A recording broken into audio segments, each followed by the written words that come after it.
මලේසියාවේදී මම දැකපු ලස්සන තැන් ටිකක් බලමුද?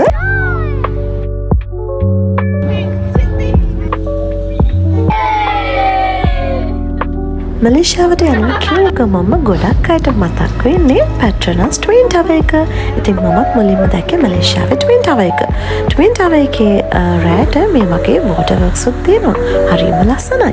බුකිත් බින්තෑන් වලම තියෙනවා රෑට ස්ට්‍රීට් ෆුඩ්. එතන තුලූලු, එතකොට ස්ටිකි මැංගෝ රයිස් වගේ ගොඩාක් වයිරල් ෆුඩ් තියෙනවා.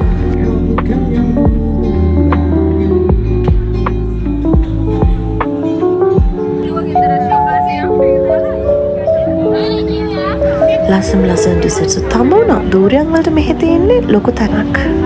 කොන්ඩෝග් එකක්. නයිට් ලයිෆ් එක හොඳටම තියෙන රටක් තමයි මලේසියාව.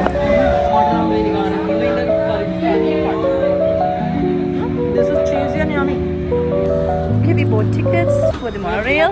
We got what's balance and tickets. අපි මේ වගේ මොනොරේල්ස් වල නැගලා අපිට කැමති සිටිස් වලට ගිහලා shopping කරන්න chance එකකුත් හම්බ වුණා.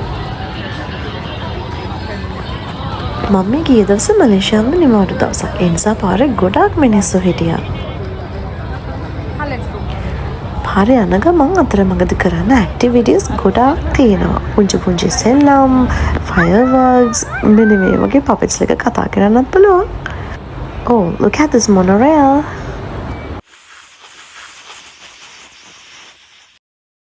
ඊළඟට මලේසියාවේ තියෙන උසම තැනක් ජෙන්ටින් හයිලන්ඩ්ස්. මේක ටිකක් සීතලයි. කේබල් කාර් රයිඩින්ග්ස් යන පුළුවන් තැනක්. මේක නම් මාරම ලස්සන එක්ස්පීරියන්ස් එකක්. බටු කේව්ස් උත් මලේසියාවල හරිම ප්‍රසිද්ධයි.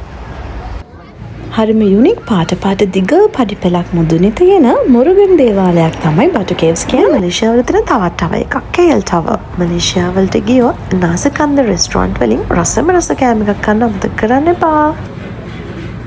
මතක ඇතුව ඉල්ලද්දි අයාම් කියලා ඉල්ලන්න. අයාම් කියන ඔප්ෂන් එකකින් ඔයාලට හම්බ වෙන්නේ chicken dishes. Sunway Lagoon. මෙතන ටිකට් එක ටිකක් ගණන් වුණාට මෙතන තියෙන water activities සහ අනෙක් fun activities වෙන කොහෙන්වත් ගන්න පුළුවන් දේවල් නෙමෙයි.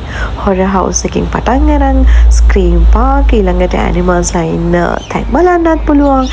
go karting යන්නත් පුළුවන්. මෙතන විනෝද වෙන්න නැති දෙයක් නැති තරම්. මේක නම් මාරම එක්ස්පීරියන්ස් එකක්. මින් නිදාගෙන ලොකු වලස්තඩියෙක්. මේ ලයන්ව දැකපු ගමන් දුක හිතෙන කෙට්ටු වෙලා කියලා. නමුත් ඇත්තටම එයාව ෂේව් කරලා තියෙන්නේ. එයාගේ ඇඟේ හෙයා නැති නිසා තමයි අපිට අමුතුවට පේන්නේ. ඉතින් මේ වගේ ලස්සන තැන් මලේසියාවල තව මහ ගොඩක් තියෙනවා. ඉස්සරහට මම ඉන්ඩිවිජුවල් වීඩියෝ එකක් ගේන්නම්කෝ.